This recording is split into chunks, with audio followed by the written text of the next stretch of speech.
Alhamdulillah wassalatu wassalamu ala Rasulillah nabiyina Muhammadin wa alihi wa sahbihi wa man walah. Wa asyhadu an la ilaha illallah wahdahu la syarikalah wa asyhadu anna Muhammadan abduhu wa rasuluh. Qala Allah Ta'ala fi kitabihil karim, ya ayyuhalladzina amanu taqullaha haqqa tuqatih wa la tamutunna illa wa antum muslimun, amma ba'd. Akhal Islam, saudaraku seiman, kita melanjutkan kajian kita Sahih Muslim. Kita masuk ke bab, masih di Kitabul Iman ya, bab bayani salawat allati hiya ahadu arkanil Islam. Bab penjelasan tentang salat ya, sebagai salah satu rukun Islam. Apa itu salat? Salat secara bahasa artinya ad-du'a, doa. Sedangkan secara istilah, salat itu adalah af'alun wa aqwalun maksusah fi waqtin maksus. Ya, bi kaifiyatin maksusah, ma'an niyah. Itu perbuatan dan ucapan yang khusus di waktu yang khusus dengan tata cara yang khusus disertai dengan niat. Salat adalah merupakan rukun yang sangat agung, di mana semua rukun-rukun Islam atau syariat-syariat Islam Allah sampaikan melalui Jibril alaihissalatu wassalam, kecuali salat.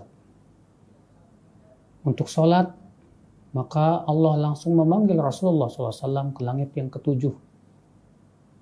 Iya, untuk langsung bertemu dengan Allah tanpa perantara. Jadi Allah mensyariatkan salat itu tanpa perantara malaikat Jibril. Tapi Allah syariatkan langsung kepada Rasulullah sallallahu alaihi wasallam dalam kisah Isra Mi'raj yang agung. Ini menunjukkan betapa agungnya salat. Sampai-sampai para ulama berselisih tentang keislaman orang yang meninggalkan salat karena malas. Ya, sebagian ulama mengatakan bahwa orang yang meninggalkan salat karena malas kafir, murtad dari agama Islam. Dan ini madhab Imam Ahmad bin Hanbal. Yang berdasarkan hadis Nabi sallallahu alaihi wasallam, al-ahdu alladhi bainana wa baina syirki wal kufr as-salah, faman tarakaha faqad kafar.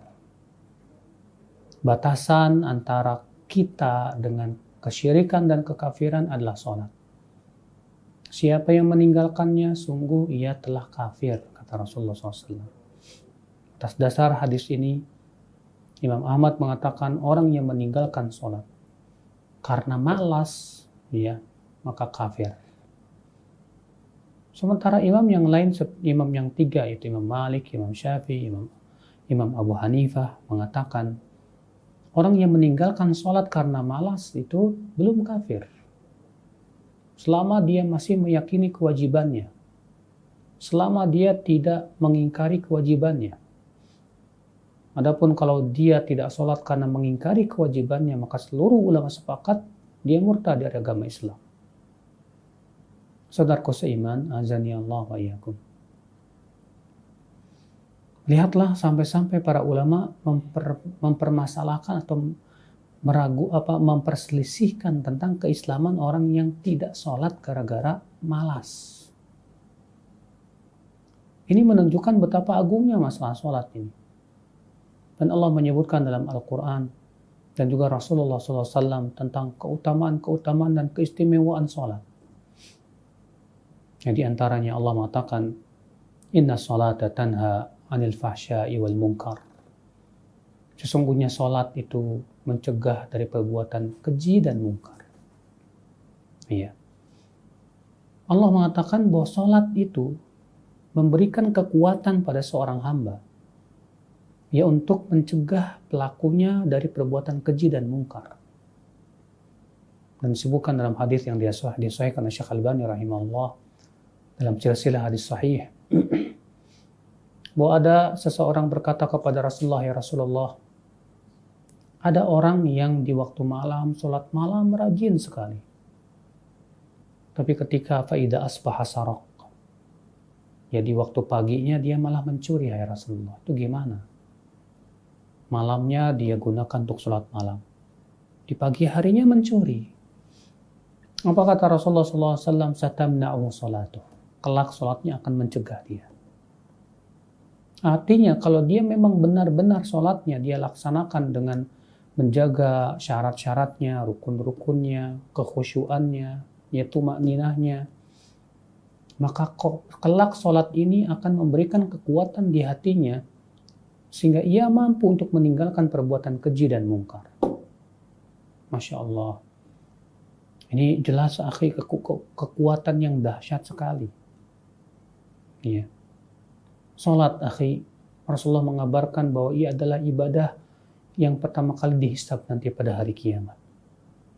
Rasulullah SAW bersabda, awwalu ma yuhasabu bihi al-abdu as-salah. Ya. Yang pertama kali dihisab oleh Allah dari seorang hamba, itu adalah masalah ibadah ya, yaitu sholat. Sholatnya, dalam satu riwayat yang lain, apabila sholatnya bagus, amalan lain pun mengikut. Kalau sholatnya tidak bagus, amalan yang lain pun juga ikut. Makanya saudaraku sekalian, ya, kalau kita ingin tahu bagusnya keislaman seseorang, bagusnya seseorang tuh lihat sholatnya. Dahulu Umar bin Abdul Aziz, kalau ingin mengangkat ya seseorang sebagai pekerjanya, beliau lihat dulu sholatnya. Kalau dia memang bagus sholatnya, dia betul-betul jaga kekhusyuannya, maka Umar bin Abdul Aziz pun mengangkat dia sebagai pekerjanya. Ya. Tapi kalau dia sholatnya saja dilalaikan, biasanya melalaikan yang lain lebih lagi.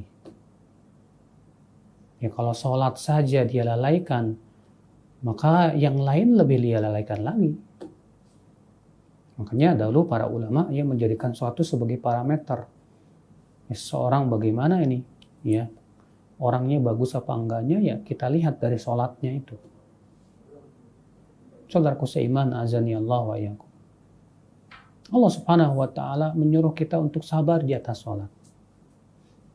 Allah berfirman, "Wa'mur ahlaka bis-shalah wastabir 'alaiha." Perintahkan keluargamu untuk salat dan sabarlah kamu di atas salat. Rasulullah disuruh ya supaya sabar di atas salat. Kita pun juga harus sabar di atas salat. Dan Rasulullah SAW akhi menjadikan sholat itu sebagai pelipur lara. Abu Daud meriwayatkan dalam sunannya bahwa Nabi SAW idza hazabahu amrun shalla. Rasulullah SAW kalau ditimpa perkara yang sulit, yang susah, segera sholat, bermunajat kepada Allah. Ya. Makanya sangat dianjurkan akhi kalau kita misalnya sedang menghadapi kesulitan, kita sedang menghadap kesusahan, segera sholat deh. Segera taqarrub kepada Allah. Banyak di antara kita terkadang ketika ditimpa kesusahan, kesulitan malah menjauh dari Allah. Tentu ini sangat tidak baik sekali. Maka Rasulullah SAW ya idza hazabu amrun shalla. Bahkan dalam satu riwayat yang lain, ketika Rasulullah sedang dalam perjalanan, beliau mendengar kematian siapa? Saya lupa namanya, ya. Dan beliau merasa sedih. Kata Ibnu Abbas, maka beliau pun meminggir ke jalan, kemudian Rasul pun sholat. Sampai begitu. Ya, ketika mendengar kematian seseorang yang Rasulullah sangat cintai dia. Dan Rasulullah sedih akan meninggalnya dia itu. Segera Rasulullah pun sholat, ya. Ya, pernahkah kita demikian? Ketika kita ditimpa kesedihan, kita segera berwudu, langsung sholat. Sholat apa Ustadz? Sholat mutlak. Ya. Ketika kita ditimpa kesusahan, kesulitan, dalam bisnis kita macet misalnya. Atau dalam rumah tangga kita sedang menghadapi ya kesusahan. Segera sholat. Ya, Rasulullah SAW menganjurkan di zaman penuh fitnah sholat. Ya, sebagaimana disebutkan dalam hadis riwayat Bukhari, Rasulullah Shallallahu Alaihi Wasallam suatu malam bangun, ya ta'ara minal lail. Faqal, ketika Rasulullah bangun, Rasulullah mengucapkan apa? La ilaha illallah. Madza unzilatil lailah minal fitan. Dalam satu ayat yang lain, subhanallah. Fitnah apa yang diturunkan di malam ini, kata Rasulullah. Wa madza unzila minal khazain. Perbendaharaan apa yang diturunkan di malam ini, kata Rasulullah SAW. Lalu Rasulullah bersabda, man yuqidh li sahibal hujar. Siapakah yang mau membangunkan ya pemilik kamar itu untuk salat malam. Rubba kasiyatin fid dunya 'ariyah fil akhirah. Berapa banyak wanita atau orang yang berpakaian di dunia ternyata telanjang di akhirat, kata Rasulullah SAW. Akhul iman, azani Allah wa iyyakum. Lihatlah, ya. Ternyata ketika Rasulullah bangun di waktu malam terkejut, fitnah apa yang Allah turunkan di malam ini? Ternyata Rasulullah SAW menyuruh untuk ya sholat. Ketika Rasulullah menghadapi beratnya ujian dalam berdakwah, Allah turunkan sebuah surat perintah untuk sholat malam. Ya ayyuhal muzammil, qumil laila illa qalila, nisfahu aw inqus minhu qalila, aw zid alaihi warattilil qur'ana tartila, inna sanulqi alaika qawlan thaqila, inna nasyi'atal laili hiya ashaddu wata'an wa aqwamu qila. Wahai yang berselimut, bangunlah di waktu malam, kecuali sedikit, setengahnya, ya, atau tambahkan lagi sedikit, ya. Lihat saudaraku sekalian, ternyata sholat ini luar biasa sekali, menguatkan hati. Seorang dai sangat membutuhkan sholat, akhi, untuk menguatkan hatinya dalam berdakwah. Siapapun kita jadikan sholat ketika kita menghadapi berbagai macam kesulitan. Bahkan Syekhul Islam Taimiyah rahimahullah, ketika beliau membaca sesuatu yang beliau tidak paham, apa ini, kurang paham, segera sholat. Demikian Syekhul Islam Taimiyah. Ya, dibaca lagi setelah sholat, belum paham juga, sholat lagi, sampai Allah pahamkan. Luar biasa. Bahkan Imam Bukhari ketika menulis hadisnya, beliau bercerita, tidaklah aku memasukkan satupun hadis ke dalam bukuku, kecuali aku mandi dan aku sholat. Masya Allah. Ya akhi, jadikan sholat sebagai pelipur lara. Jadikan sholat itu sebagai penentram jiwa. Jadikan sholat itu sebagai sesuatu yang terindah dalam hidup kita. Rasulullah SAW berkata kepada Bilal, ya Bilal, arihna bis sholat. Wahai Bilal, jadikan kita istirahat dengan sholat. Tenangkan hati kita dengan sholat, hai Bilal.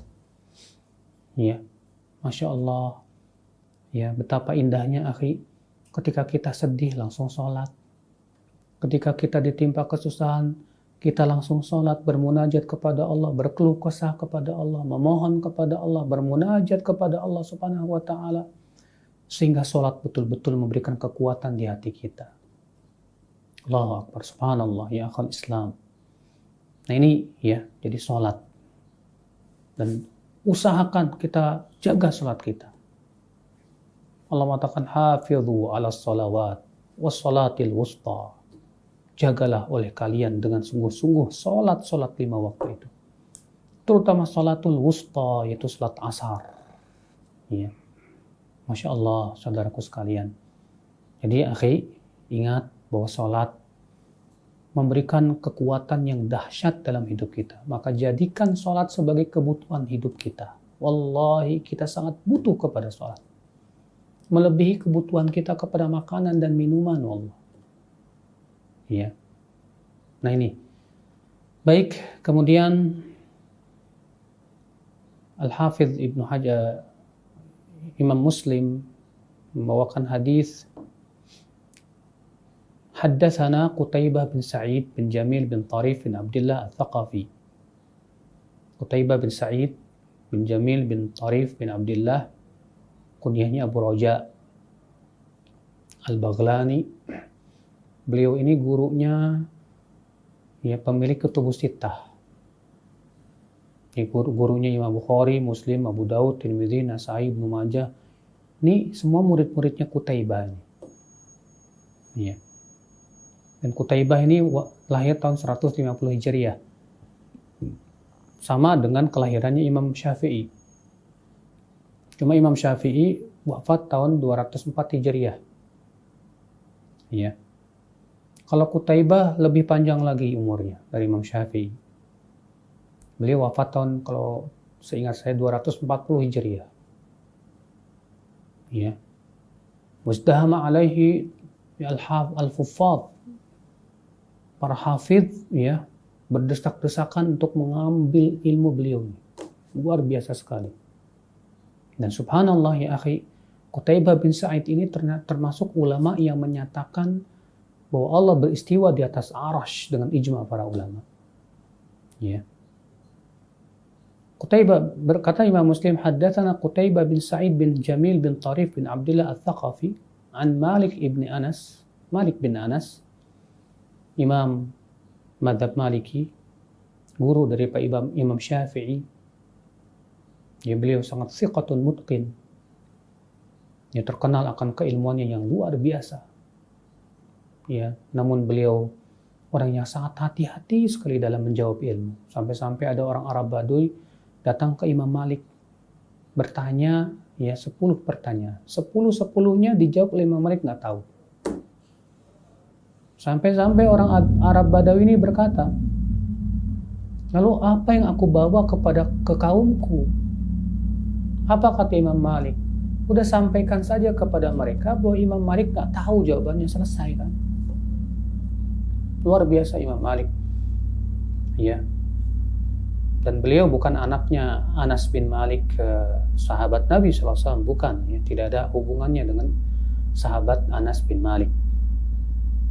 Malik bin Anas, wafat tahun 179 Hijriah. An Abi Sahal, an Abi Suhail. Ya, dari ayahnya itu Suhail. Bahwa ia mendengar Talhah bin Ubaidillah berkata, Ja'a rajulun ila Rasulillah sallallahu alaihi wasallam. Datang seorang laki-laki kepada Rasulullah sallallahu alaihi wasallam min ahli Najd, dari penduduk Najd. Ya, kalau kita melihat peta Saudi ya, Jazirah Arab itu ada dua, ada Najd, ada Hijaz.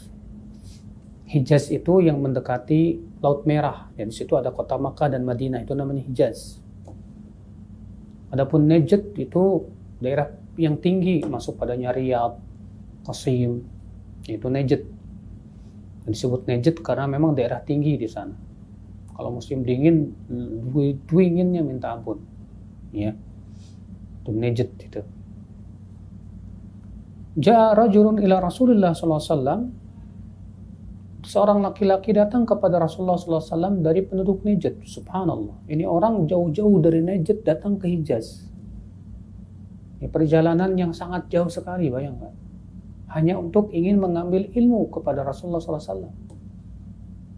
Makanya ini menjadi sunnah ya, untuk diadakan rihlah fi talabil ilm, mengadakan perjalanan jauh menuntut ilmu Allah Subhanahu wa taala.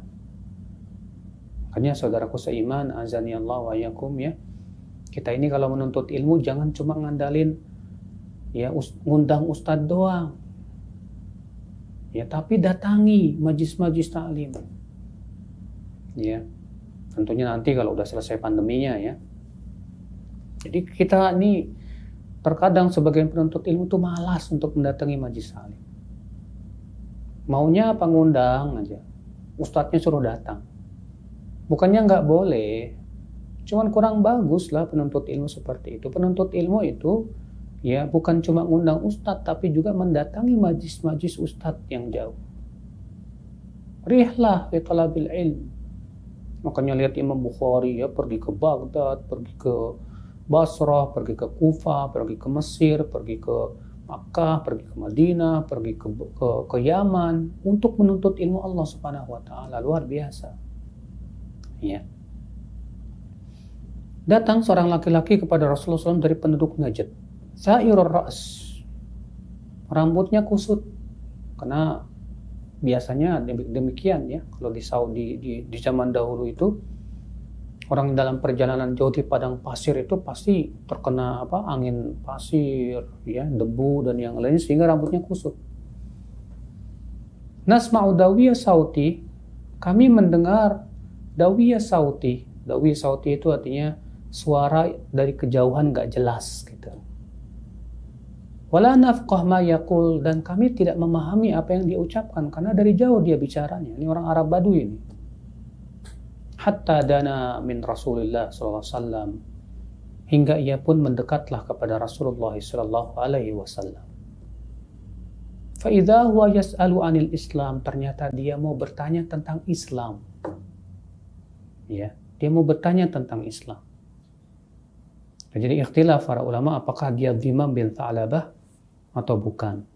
Ya. Faqala Rasulullah sallallahu alaihi wasallam, maka Rasulullah SAW menjawab, 5 sholawatin fil yaumi wal lailah, salat 5 waktu sehari semalam. Ya, Rasulullah pertama kali menyebutkan salat 5 waktu. Kenapa? Karena dia sudah Islam, sudah mengucapkan 2 kalimat syahadat. Berarti kewajiban yang paling utama setelah mengucapkan 2 kalimat syahadat apa? Salat 5 waktu sehari semalam. Faqala hal alayya ghairuhun. Lalu orang ini berkata, apakah ada salat lain yang wajib atas saya? Kata Rasulullah, tidak ada. Illa an tatawwa. Kecuali kalau kamu mau salat sunnah. Nah, ini hadis ini diperselisihkan ini. Ya, tentang pertama hukum salat Idul Fitri dan Idul Adha. Apakah wajib atau tidak?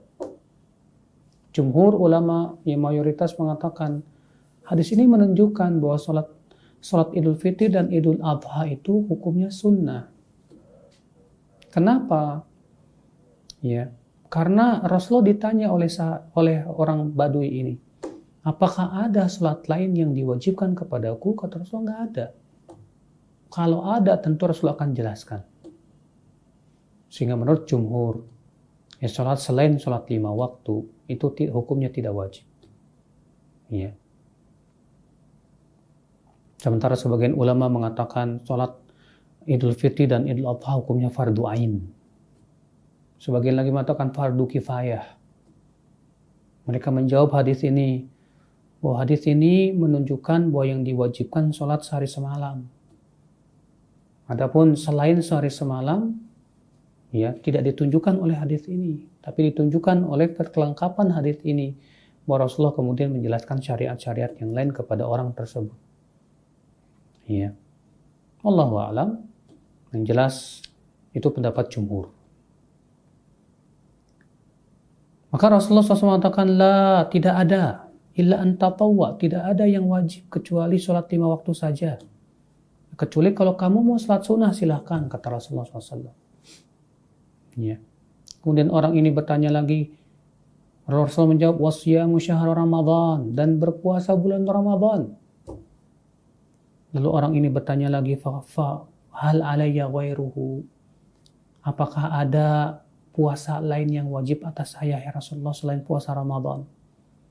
Kata Rasulullah, illa an tatawwa, tidak ada. Ya, kecuali kalau kamu mau puasa sunnah. Ya. Wa dzakara lahu Rasulullah sallallahu alaihi wasallam az-zakah. Maka Rasulullah sallallahu alaihi wasallam pun menyebutkan zakat. Ya. Lalu orang ini kembali bertanya, hal alayya ghairuha, apakah ada selain zakat yang wajib atas saya ya Rasulullah? Maka Rasulullah sabda, la, tidak ada. Illa an tatawwa, kecuali kalau kamu mau melakukan yang sunnah. Ya. Sehingga ucapan ini muskil. Bagaimana Rasulullah mengatakan bahwa yang wajib hanya zakat, sementara menafkahi istri anak wajib? Ketika Rasulullah ditanya, apakah ada yang wajib selain zakat ya Rasulullah? Kata Rasulullah, tidak ada. Ya, kecuali kalau mau sholat tatawu. Apa zakat tatawu? Padahal kan sedekah kepada anak dan istri wajib hukumnya. Ternyata Rasulullah tidak menyebutkan dalam hadis ini. Sehingga itulah dijadikan hujah oleh mereka yang mengatakan bahwa ya ada sholat yang wajib selain yang disebutkan dalam hadis ini berdasarkan ya riwayat-riwayat yang lainnya. Allahu a'lam. Qala fa'adbara ar-rajul.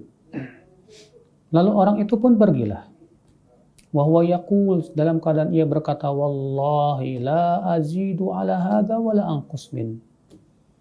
Demi Allah, aku tidak akan menambah atas ini dan aku tidak akan mengurangi. Artinya, aku mau mencukupi yang wajib aja udah, nggak yang sunah-sunah.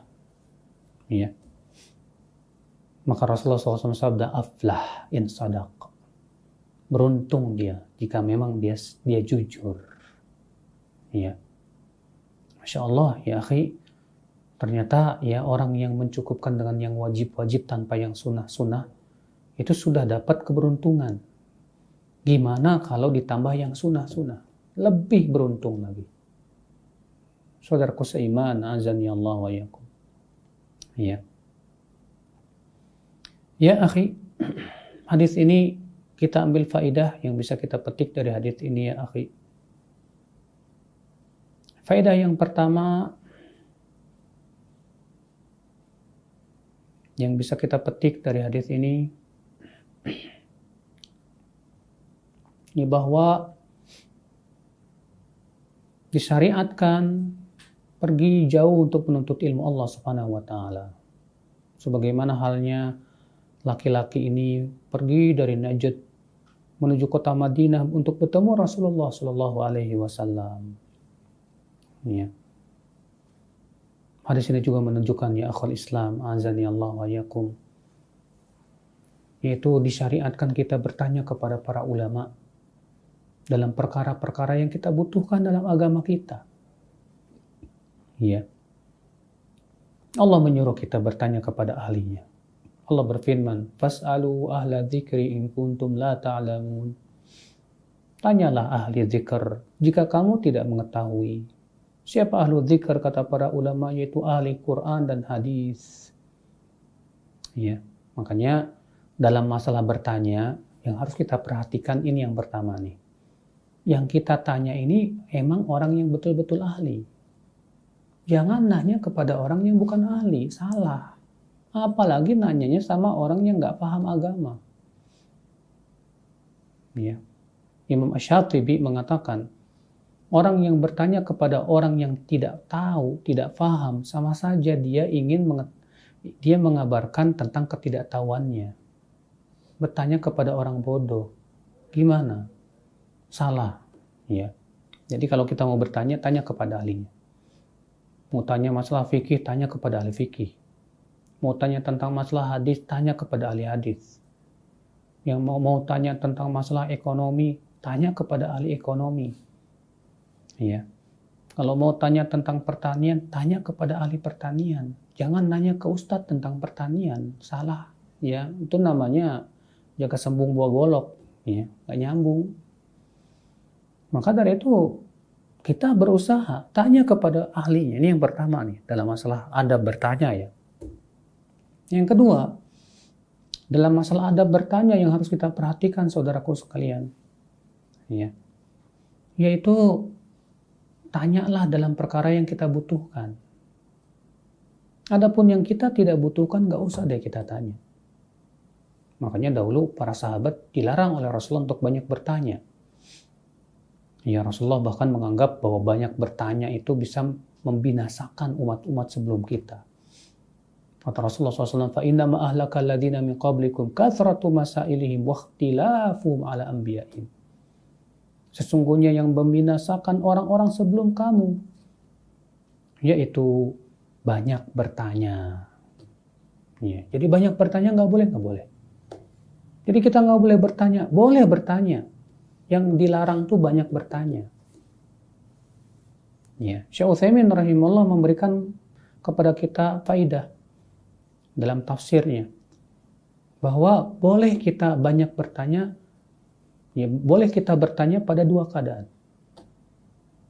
Keadaan yang pertama, kata beliau, dalam permasalahan agama yang sangat kita butuhkan. Maka kita misalnya dihadapkan pada suatu permasalahan agama, kita nggak tahu hukumnya, segera kita bertanya, boleh nggak apa-apa. Ya, seorang wanita misalnya dalam masalah hukum haid nggak paham bagaimana nih, segera tanya, nggak apa-apa. Ya. Yang kedua, boleh bertanya untuk lebih memahami pelajaran. Misalnya kita lagi belajar ilmu waris nggak paham, akhirnya kita banyak bertanya. Iya. Untuk lebih memahami lagi pelajaran tersebut boleh, kata Syekh Utsaimin rahimahullah. Adapun selain dua ini jangan. Ya, terkadang misalnya seorang ustadz berkata, silakan ada yang bertanya. Terus muridnya mikir, nanya apa ya. Sebetulnya kurang bagus seperti itu. Nggak usah dipikir-pikir deh. Kalau memang kita nggak ada yang kebutuhan banget, nggak ada kebutuhan dalam agama untuk ditanyakan, nggak usah tanyakan. Ya, kecuali kalau memang dalam pelajaran itu ada sesuatu yang muskil, belum paham gitu. Boleh kita tanyakan. Atau memang kebetulan kita sedang menghadapi permasalahan yang kita tidak tahu jawabannya bagaimana nih. Ya silakan kita tanyakan. Adapun kita mikir-mikir nanya apa ya. Seperti ini khawatirnya akan menjerumuskan kepada pertanyaan yang enggak. Iya. Banyak orang yang datang nanya apa dalam majelis ta'lim misalnya ya. Ketika Ustadz mempersilahkan, silakan ada yang bertanya. Rupanya ada orang nanyanya yang enggak. Yang sebetulnya ya kalau tidak ditanya pun tidak berpengaruh untuk keimanannya sama sekali. Nah, ya akhwal Islam, azani Allah wa yakum. Makanya dahulu para sahabat Nabi Shallallahu Alaihi Wasallam ya tidak berani banyak bertanya kepada Rasulullah. Mereka lebih suka ada orang Arab Badui datang bertanya kepada Rasulullah Shallallahu Alaihi Wasallam. Nah ini akhwal Islam, azani Allah wa yakum. Dan juga ya ketika kita ada bertanya kepada alim, kita lihat ke kondisi si alim ini. Kata para ulama, jangan bertanya kepada seorang alim atau ustadz dalam keadaan ustadz lagi lapar, atau lagi banyak pikiran, atau lagi kalut, atau lagi marah. Jangan keadaan-keadaan seperti ini kita tanya, sebab kalau kita tanya, jawabannya pasti nggak memuaskan. Ya, ustadznya lagi pusing mikirin pesantren. Ya, belum pada bayaran misalnya. Sementara buat gaji karyawan puyeng dia. Terus kita tanya, walah. Ya, pasti ustadznya cuma jawab apa? Boleh, enggak? Boleh, dah, ya. Ya.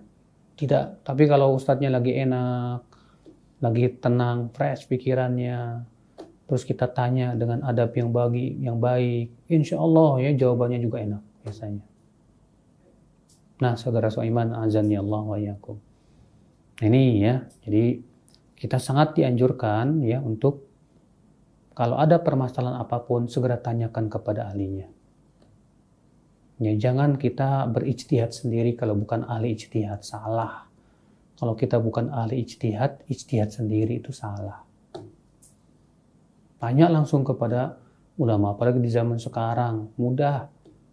Ya kita kenal beberapa ustadz, SMS deh, WA deh, Ustadz Afwan, saya ya menghadapi problem nggak tahu jawabannya gimana ini dalam secara agama.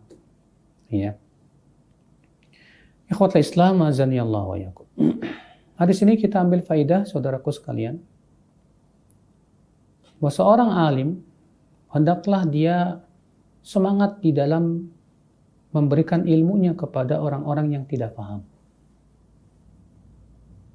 Iya, ini orang datang jauh, bertanya kepada Rasulullah tentang Islam dan ingin paham tentang Islam. Maka Rasulullah segera menjawabnya. Ya, Rasulullah SAW pernah mau naik mimbar untuk khutbah Jumat. Pernah Rasulullah, ya, mau naik mimbar mau khutbah Jumat. Rupa-rupanya ada orang datang, "Hai Rasulullah, saya dari jauh. Saya ingin bertanya tentang Islam, saya ingin kenal Islam." Maka Rasulullah turun dari mimbar. Akhirnya beliau sibuk mengajarkan dia tentang Islam dulu. Ya. Setelah itu baru kemudian Rasulullah naik mimbar untuk khutbah. Sampai demikian Rasulullah SAW. Makanya seorang alim ulama jangan pelit dengan ilmunya. Kalau ada orang yang memang dia sangat butuh ya tentang keilmuan, ajarkan dia. Jangan melihat dia orang kaya atau orang miskin, jangan. Lihat Rasulullah SAW ditegur oleh Allah Subhanahu Wa Taala. Gara-gara waktu itu Rasulullah sedang sibuk mendakwahi para pentolan orang-orang Quraisy ya. Lalu datanglah orang buta mau bertanya tentang Islam. Ibnu Ummi Maktum namanya. Ternyata Rasulullah berpaling dan bermuka masam. Maka Allah pun turunkan ayatnya menegur Rasulullah SAW. Abasa wa tawalla an ja'ahul a'ma. Muhammad abas, bermuka masam, wa tawalla, dan berpaling. An ja'ahul a'ma, hanya karena datang kepadanya orang buta. Maka ini menunjukkan seorang alim. Ya, jangan memilah-milah. Kalau yang nanyanya orang kaya, wow dijawab. Kalau orang yang nanyanya orang susah, nggak dijawab. Bahkan jawabnya seperlunya aja. Wallahi ya akhi, ini orang alim punya penyakit hati seperti ini. Ya. Jangan dipilah. Siapapun yang butuh kepada ilmu Allah, ya, sampaikan, jelaskan kepada dia. Akhul Islam, azani Allah wa yakum. Hadis ini kita ambil faedah juga. Hendaklah seorang alim memulai jawaban dari perkara yang paling penting terlebih dahulu. Lihat orang ini bertanya kepada Rasulullah tentang Islam. Maka Rasulullah SAW jawab dengan yang paling penting dulu. Apa itu? Sholat 5 waktu. Ya. Setelah 2 kalimat syahadat, yang paling penting setelah 2 kalimat syahadat yaitu sholat 5 waktu. Demikian pula seorang da'i ketika dia mengajarkan manusia, sampaikan dulu yang paling penting dulu. Yang paling penting rukun Islam yang pertama dulu, syahadat la ilaha illallah Muhammadur Rasulullah. Setelah mereka paham, baru kita ajarkan sholat. Ya, sebagaimana itu yang Rasulullah ajarkan kepada Mu'adz bin Jabal. Rasulullah bersabda kepada Mu'adz bin Jabal, ya, innaka ta'ti qauman ahla kitab. Sesungguhnya engkau, hai Mu'adz, akan mendatangi suatu kaum dari ahli kitab. Falyakun awwala ma tad'uhum ilai syahadat la ilaha illallah Muhammadur Rasulullah. Dalam satu ayat, ila ayyuhidullah. Hendaklah hai Mu'adz yang pertama kali kamu ajarkan itu syahadat la ilaha illallah. Dalam satu ayat lain, sampai mereka mentauhidkan Allah. Fa inhum ata'uka lidzalik, kalau mereka menaatimu, fa'alimhum, maka ajarkan kepada mereka, annallaha iftaradu alaihim khamsa salawatin fi kulli yaumin wa lailah, bahwasanya Allah mewajibkan salat 5 waktu sehari semalam. Lihat, setelah Rasulullah SAW yang menyebutkan tentang tauhid dan syahadat, Rasulullah SAW yang mengajarkan yang kedua kepada Mu'adz, setelah engkau ajarkan kepada mereka tentang akidah, tauhid, ya, ajarkan mereka tentang sholat. Di sini juga Rasulullah SAW, karena yang bertanya ini sudah muslim, ya, dan dia mau bertanya tentang Islam, maka Rasulullah memulai dulu yang paling penting setelah 2 kalimat syahadat, apa itu? Sholat 5 waktu. Makanya akhi, ya, seorang da'i, seorang penuntut ilmu juga, mulailah dari yang paling penting dulu deh. Ya, saya merasa heran sebagian penuntut ilmu sibuk dengan ilmu-ilmu yang kurang wajib, cuma sunnah aja, ya, atau fardu kifayah, tapi meninggalkan ilmu-ilmu yang sifatnya fardu ain. Salah besar, ya.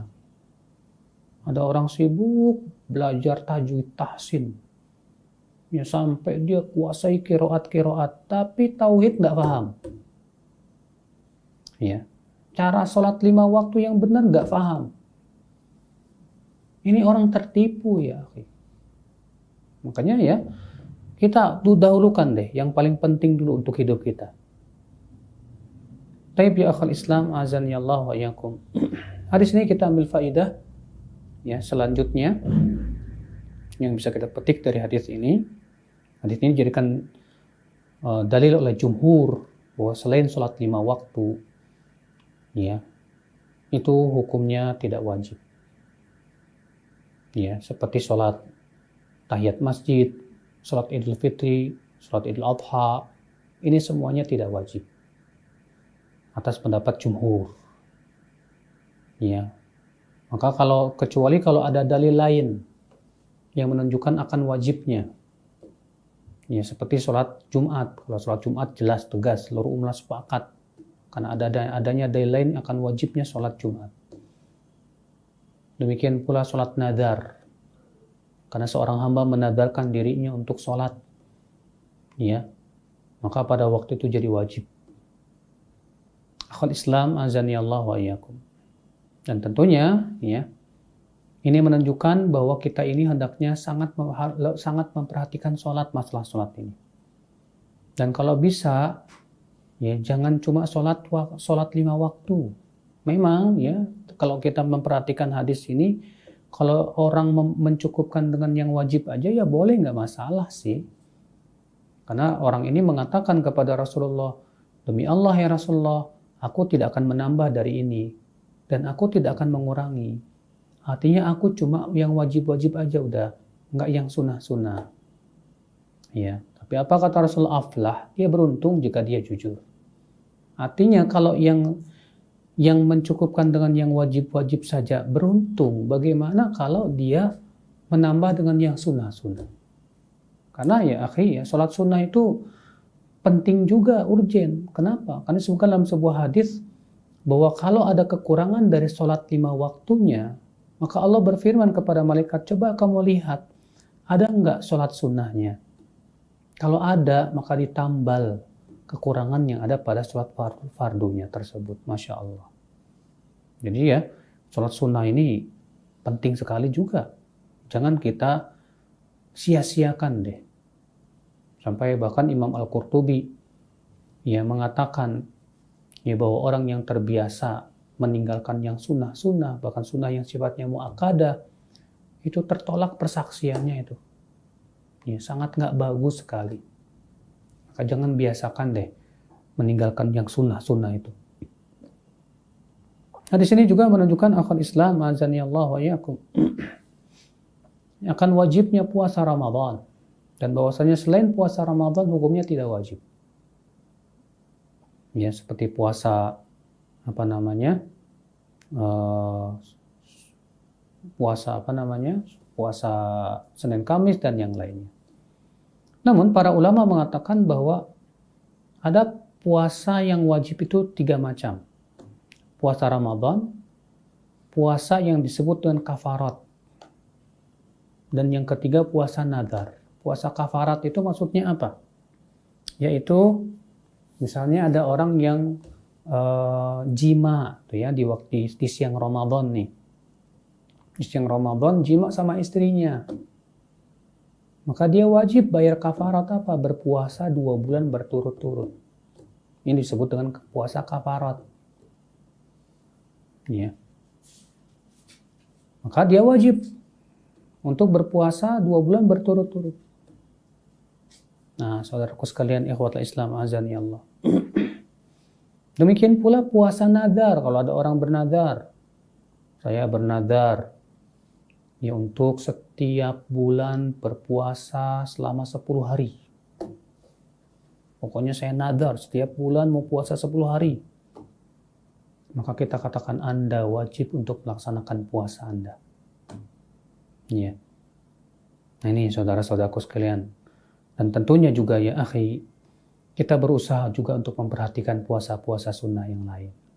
Karena ya orang yang senantiasa menjaga puasa selain puasa wajib akan disediakan pintu khusus untuk mereka di surga. Disebut dengan ya pintu Rayyan, Masya Allah. Ya. Kemudian hadis ini akhi kita ambil faidah juga akan wajibnya zakat. Ya. Maka kewajiban setiap orang yang punya harta, berusahalah sekuat tenaga untuk betul-betul memahami tentang zakat. Anda yang merasa kaya dan punya kelebihan harta, wajib bagi Anda untuk belajar zakat. Kalau enggak, Anda berdosa. Karena masalahnya, harta ini akan ditanya oleh Allah. Allah mengancam orang yang tidak mengeluarkan zakatnya. Ya, di mana hartanya itu akan dipanaskan nanti pada hari kiamat, kata Rasulullah. Dia kata Allah dalam Al-Quran. Kemudian disetrikakan itu ke punggungnya, ke jidatnya, ke rusuknya. Na'udzubillah. Allah berfirman, وَالَّذِينَ يَكْنِزُونَ الذَّهَبَ وَالْفِضَّةَ وَلَا يُنْفِقُونَها فِي سَبِيلِ اللَّهِ فَبَشِّرْهُمْ بِعَذَابٍ أَلِيمٍ يَوْمَ يُحْمَى عَلَيْهَا فِي نَارِ جَهَنَّمَ فَتُكْوَى بِهَا جِبَاهُهُمْ وَجُنُوبُهُمْ وَظُهُورُهُمْ هَذَا مَا كَنَزْتُمْ لِأَنفُسِكُمْ فَذُوقُوا مَا كُنْتُمْ تَكْنِزُونَ. Dan orang-orang yang menimbun-nimbun emas dan perak, kata Rasulullah, dan tidak mengeluarkan infaknya, itu zakatnya, berikan kabar gembira kepada mereka dengan azab yang pedih. Pada hari itu, emas dan perak yang mereka timbun itu, kata Allah, akan dipanaskan dalam api neraka. Kemudian disetrikakan ke punggungnya, ke jidatnya, dan ke rusuknya, sambil dikatakan, inilah yang kamu tumpuk-tumpuk dalam kehidupan dunia. Rasakan itu. Ya, panasnya api neraka itu. Na'udzubillah, nas'alullah salamata wal afiyah. Maka hati-hati, akhi. Ya, pahami, Anda yang punya harta, pahami mana harta yang wajib dizakati, mana harta yang tidak wajib dizakati. Karena di zaman sekarang, ya, saking nggak pernah belajar zakat, ya, sampai-sampai rumah aja dizakatin, padahal rumah nggak ada zakatnya, mobil nggak ada zakatnya. Ya. Demikian pula kebun yang tidak menghasilkan nggak ada zakatnya. Bahkan di zaman sekarang ada yang namanya zakat penghasilan. Jadi setiap gajian, setiap bulan dipotong 2,5%. Mana ada zakat penghasilannya, akhi? Ya, alasannya dalilnya juga sangat lemah sekali. Apa katanya? Ya, dikiaskan kepada petani. Jadi petani itu ketika panen, ya, langsung keluar zakat. Nah, cuma ini beda. Kalau petani kan panennya biji-bijian. Kalau ini panennya duit. Kita katakan, bagaimana Anda mau menyamakan antara biji-bijian dengan duit? Ilatnya jauh beda, Mas. Ya. Kalau uang, duit, itu lebih sama dengan emas dan perak. Ya. Sabaniyah, saman, harga. Adapun biji-bijian itu beda dengan ini. Bagaimana mau disamakan? Dan anehnya, ketika mereka ditanya, berapa persen harus dikeluarkan zakat profesi? Jawabnya apa? 2,5%. Loh, kok 2,5%? Katanya dikiaskan kepada pertanian. Kalau pertanian kan kalau nggak 10%, ya 5%. Kamu gimana sih? Ya. Apa kata mereka? Ya, dikiaskan kepada emas dan perak. Ya Allah. Kalau mau dikiaskan kepada emas dan perak harus seluruhnya dong. Ya. Dikiaskan kepada emas dan perak berarti apa? Nisabnya ikut emas dan perak. Haulnya ikut emas dan perak. Berarti nisabnya nisab emas. Misalnya 85 gram, terjadi ikhtilaf para ulama. Uang itu ya nisabnya ikut perak apa nisab ikut emas, ikhtilaf para ulama. Iya. Berarti harus ada haul. Nunggu setahun dulu. Ini enggak tiap bulan. Mana ada zakat profesi ya akal Islam. Makanya pahami betul-betul mana yang wajib zakat, mana yang ya tidak perlu dizakati. Pahami betul-betul saudaraku sekalian. Ya. Dan juga tentang adab-adab masalah zakat, nggak boleh kita lari dari zakat. Ada orang terkadang punya duit ya yang seharusnya dizakati, dia mikir gimana caranya biar nggak keluar zakat. Saya beliin tanah aja lah. Beliin tanah. Ya, katanya kan tanah nggak ada zakatnya. Maka para ulama memberikan kaidah. Siapa yang sengaja lari dari zakat, maka zakat tidak gugur darinya. Tetap dia harus bayar zakat. Makanya kalau ada orang yang beli tanah tujuannya lari dari zakat, tetap tidak gugur zakat dari dia. Tapi kalau dia beli tanah bukan karena lari dari zakat, tapi karena memang dia buat aset aja atau buat keperluan, ya silakan aja, nggak masalah. Ya. Ikhwatal Islam, azani Allah wa yakum. Nah ini. Nah, kemudian juga kalau kamu bertani nih, apakah semua hasil pertanian itu wajib keluar zakat? Pahami betul. Untuk sayur mayur nggak ada zakatnya. Kamu punya kebun rambutan nggak ada zakatnya. Yang dizakatkan itu kalau makanan pokok. Ya. Nah itu penting sekali akhi ya untuk kita pelajari. Ya, terutama anda yang sudah punya harta, wajib fardu ain buat kamu untuk belajar zakat itu. Ya. Kalau enggak kamu berdosa itu. Taib ya akhi, hadis ini kita ambil faidah. Bolehnya mencukupkan diri dengan yang wajib-wajib tanpa yang sunnah-sunnah. Namun tentunya ya sangat dianjurkan jangan cuma mencukupkan diri dengan yang wajib-wajib saja. Apalagi para penuntut ilmu. Aib dan tercela buat mereka. Bahkan Imam Al-Qurtubi mengatakan boleh mengingkari seseorang yang meninggalkan ibadah sunnah yang sifatnya muakkadah.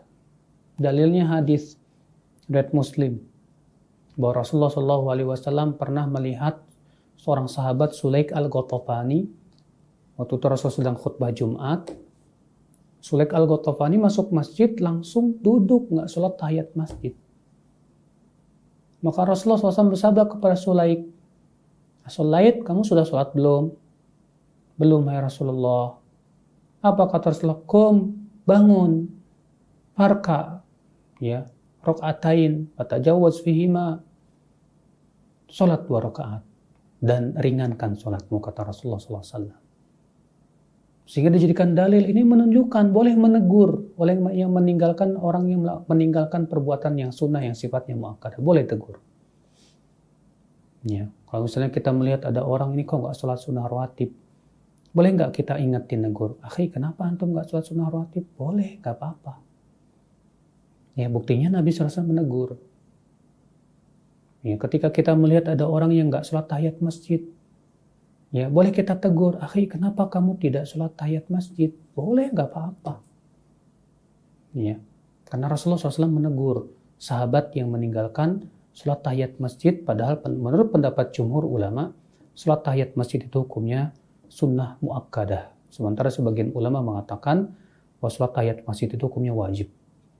Ya, berdasarkan hadis Sulaik tadi ya. Allahu a'lam. Taib ya akhwal Islam, saya kira cukup sampai di sini. Semoga yang saya sampaikan bermanfaat. Di sini ada masuk pertanyaan. Pertanyaan pertama. Dalam kondisi pandemi seperti sekarang, bolehkah sebagai wali murid mengajukan dispensasi pengurangan SPP bulanan kepada pihak sekolah? Sebatas mengajukan saja nggak masalah. Tapi tetap ya yang menjadi keputusan itu sekolahan. Kalau sekolahan menolak ya udah gimana lagi. Ya. Apa yang harus dilakukan bila berada suatu grup rukun tetangga RT? Apabila di grup tersebut beberapa warga suka men-share amalan-amalan yang tidak disunahkan. Sedangkan anak takut dibilang cari musuh jika anak sampaikan bahwasanya amalan tersebut salah. Anak pernah baca materi jika di situ ada kemungkaran tapi kita diam tidak menyampaikan kebenaran seperti setan yang buta. Apakah anak keluar dari grup itu? Mohon penjelasan. Nah, jelaskan dulu deh yang paling wajib. Masalah tauhid dulu. Ya. Karena untuk mengingkari kemungkaran ini butuh bertahap, oke. Kita misalnya dia men-share amalan yang nggak sesuai sunnah. Tapi masalahnya orang ini belum paham tauhid. Masalahnya orang ini masih jatuh kepada syirik. Mendingan dia share itu, kita share masalah tauhid dulu. Tauhid, kemudian bahaya syirik. Share juga tentang masalah macam-macam kesyirikan. Ya. Share juga tentang makna la ilaha illallah. Sampai paham dulu deh mereka tentang masalah yang paling urgent ini. Ya, udah kita share lagi, mereka share, kita share, ilmu terus, cuekin, kita nggak usah, kalau misalnya kita udah share, kemudian ada yang ya macam-macam, udah nggak usah tanggepin deh, yang penting share aja, tiap hari share, ya, mudah-mudahan di antara mereka ada yang mau mengambil ilmu, alhamdulillah. Ya, setelah mereka kita lihat sudah mulai paham, oh ini tauhid, ini syirik, alhamdulillah. Baru pahamkan ya tentang syahadat Muhammad Rasulullah. Apa konsekuensi kita dari syahadat Muhammad Rasulullah? Itu menjadikan Rasul sebagai panduan kita dalam agama, dalam ibadah. Pahamkan juga tentang masalah ibadah, ya kewajiban kita mengikuti Rasulullah SAW, tuntunan Nabi. Terus pahamkan, ya sedikit demi sedikit kan, untuk mendakwai orang ini nggak bisa langsung, ya langsung jadi gitu nggak bisa. Pertanyaan kedua. Dalam kondisi pandemi seperti ini, apa pengganti sholat subuh dan kegiatan di masjid sebelum sholat sunnah syuruk untuk bisa mendapat pahala haji dan umroh yang sempurna, Ustadz? Tentang hadis ya, bahwa orang yang sholat berjamaah, lalu ia berzikir sampai matahari terbit, lalu ia mendapatkan pahala haji dan umroh. Saya condong kepada pendoifan hadis ini, ya, walaupun Syekh Albani menghasankannya. Akan tetapi, kebiasaan Nabi SAW kalau habis sholat subuh itu berzikir sampai matahari terbit dan beliau sholat duha. Ya, maka dari itulah seorang wanita misalnya setelah selesai sholat subuh di rumahnya berzikir kepada Allah sampai waktu duha, lalu ia sholat duha. Itu adalah merupakan kebiasaan yang dibiasakan oleh Rasulullah SAW dan para sahabatnya, demikian pula para tabi'in dan para ulama setelahnya. Ya. Walaupun tentunya ingat, kalau di sana ada kewajiban, jangan sampai ya seorang wanita ngejar yang sunnah, meninggalkan yang wajib, salah. Ya. Suaminya manggil, mah, dulu ngapain lagi zikir nih? Ya Allah, ini kan menunjukkan betapa dia tidak paham bagaimana cara ibadah yang benar. Melayani suami itu hukumnya apa sih? Wajib. Oke. Zikir itu hukumnya apa sih? Sunnah. Masa mau mendahulukan yang sunnah dan melalaikan yang wajib? Wallahi ini termasuk talbis iblis, kata Ibnu Qayyim. Gak boleh seperti itu. Ya. Nah ini jadi kalau ibu-ibu mau melaksanakan yang sunnah, jangan sampai melalaikan yang wajib. Ya. Assalamualaikum Ustaz. Waalaikumsalam warahmatullahi wabarakatuh. Dianjurkan puasa 10 hari terbaik di bulan Dzulhijjah. Mohon dijelaskan untuk orang yang berpuasa Daud, apakah afdolnya ikut puasa 10 hari berturut-turut atau cukup lanjutkan Daudnya Ustaz? Itu jadi ikhtilaf para ulama. Apakah disunnahkan tanggal 1 sampai 10 Dzulhijjah terus-menerus atau tidak? Menjadi dua pendapat. Pendapat yang pertama ini pendapat jumhur, mayoritas ulama. Mengatakan bahwa berpuasa dari tanggal 1 sampai tanggal 9 terus-menerus itu makruh. Hukumnya makruh. Kenapa? Berdasarkan riwayat Aisyah, di mana Aisyah mengatakan, ma ra'aitu Rasulullah SAW qat yasumul ashra qat. Aku belum pernah sekalipun, kata Aisyah, melihat Rasulullah SAW berpuasa 10 awal bulan Dzulhijjah. Artinya terus menerus. Nggak pernah Aisyah melihat. Padahal ini istri beliau yang paling dekat kepada Rasulullah SAW. Iya. Ternyata Aisyah mengatakan nggak pernah aku melihatnya. Atas dasar itu, kata jumhur itu menunjukkan nggak boleh berpuasa dari tanggal 1 sampai tanggal 9 terus menerus. Ini pendapat jumhur. Sementara sebagian ulama berpendapat boleh. Dan ini pendapat mazhab Hambali. Berdasarkan keumuman keutamaan hadis, tidak ada hari-hari yang sangat dicintai oleh Allah amalan soleh kecuali di hari-hari 10 awal bulan Dzulhijjah. Sementara puasa termasuk itu. Juga berdasarkan satu riwayat dari salah satu istri Nabi yang lain, bahwa Rasulullah SAW kana yasumu tastis'an min Dzulhijjah, adalah Rasulullah SAW berpuasa 9 dari Dzulhijjah. Ya. Kata-kata 9 dari Dzulhijjah, mereka memahami maksudnya 9 hari. Walaupun memang hadis ini diperselisihkan apakah hadisnya dhaif atau tidak. Ya. Mereka yang merojihkan bahwa hadis ini sahih atau hasan menyatakan ini menunjukkan boleh. Atas pendapat yang membolehkan pun harus kita perhatikan. Jangan dilanggengkan. Sebab kalau itu dilanggengkan, pasti Aisyah pernah tahu dong. Orang Aisyah yang mengatakan, Aisyah radhiyallahu anha mengatakan, aku belum pernah melihat Rasulullah SAW berpuasa 10 hari awal Dzulhijjah sama sekali. Aku belum pernah melihat, kata Aisyah. Kalau Rasulullah langgengkan, pasti Aisyah tahu. Iya. Kalau Rasulullah lakukan sekali-kali saja, bisa jadi Aisyah tidak tahu. Tapi diketahui oleh istri Nabi SAW yang lainnya. Wallahu a'lam, ya. Demikian. Pertanyaan berikutnya, apakah menindik telinga bayi perempuan yang baru lahir untuk dipakaikan anting-anting ada syariatnya? Para ulama mengatakan hal seperti ini boleh. Karena wanita memang tempatnya untuk berhias. Wanita sangat membutuhkan perhiasan. Ya. Maka yang seperti ini diperbolehkan untuk menindik telinga bayi. Allahu a'lam. Adapun tentang hadisnya saya lupa. Ya. Pertanyaan kelima, semoga Ustadz dan keluarga selalu dalam lindungan Allah. Amin ya rabbal alamin. Apabila kita sholat pas tahiyat awal, kemudian ada bacaan doanya seperti tahiyat akhir, boleh apa enggak? Syekh Albani rahimahullah dalam Tamamul Minnah mengatakan, ya, bahwa di tahiyat awal pun boleh kita berdoa. Karena ada satu hadis yang menunjukkan kepada hal itu.